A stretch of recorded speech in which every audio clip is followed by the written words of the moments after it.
बांग्लादेश में हो रहे एंटी हिंदू वायलेंस ये कोई पहली बार नहीं हो रहा है। इससे पहले भी बांग्लादेश में हिंदुओं के प्रति वायलेंस देखे गए हैं। 1990, 2013, 2014, 2022 और अब 2024 में हो रहे एंटी हिंदू वायलेंस। जब से बांग्लादेश की प्राइम मिनिस्टर शेख हसीना ने रेजिग्नेशन दिया है, यानी 5 अगस्त 2024, उससे पहले से ही हिंदू कम्युनिटी के लोगों, उनके घरों, बिजनेस और मंदिरों पर अटैक होने शुरू हुए।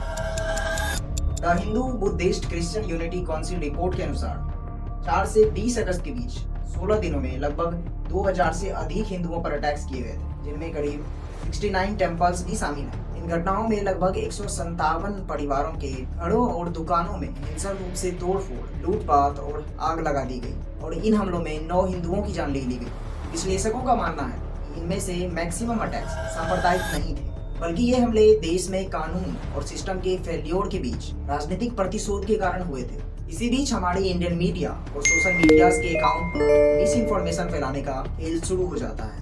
इनमें से कुछ ऐसे पोस्ट थे जिन्हें बीबीसी द्वारा जांच करने पर फेक साबित किया गया। एक वायरल पोस्ट में दावा किया गया कि बांग्लादेश में इस्लामवादियों द्वारा एक मंदिर में आग लगा दी गई, जिसे बीबीसी द्वारा फेक पोस्ट के रूप में वेरीफाई किया गया। दूसरे वायरल पोस्ट जिसमें बताया गया कि बांग्लादेशी हिंदू क्रिकेटर के घर को जला दिया गया, लेकिन बीबीसी द्वारा यह वेरीफाई किया गया कि यह घर वास्तव में अवामी लीग के एक मुस्लिम एमपी का था। हालांकि माइनॉरिटीज को बड़े स्केल पर शेख हसीना की धर्मनिरपेक्ष अवामी लीग पार्टी का समर्थक माना जाता है। इसी को लेकर बांग्लादेश के एएफपी फैक्ट चेकर कदारुद्दीन शिशिर का कहना है कि हिंदुओं के प्रॉपर्टीज पर हमले तो हुए हैं, लेकिन यह रिलीजियस तौर पर नहीं बल्कि पॉलिटिकल रूप से किया गया है। लेकिन भारत के राइट विंग्स के लोग इसे धार्मिक हिंसा के रूप में फैला रहे हैं।